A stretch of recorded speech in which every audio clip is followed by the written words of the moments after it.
So magandang klase naman siya mga ka-DIY, mukhang magandang klase. So, ito po ang kanyang connection wire. Ayan po. Ito pala yung yung papuntang battery. Ayan yung B-.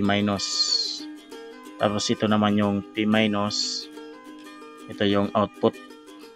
Ayan. Ayan po. Maganda po siya. Ayan. Okay, para po ito dito sa aking bubuin na 12 volts battery.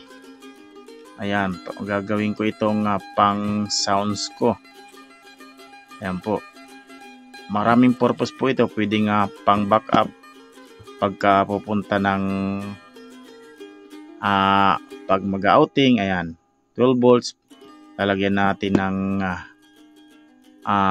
output ng charger ng cellphone at saka battery ng sounds. So mini sound lang, maliit. Yan lang. So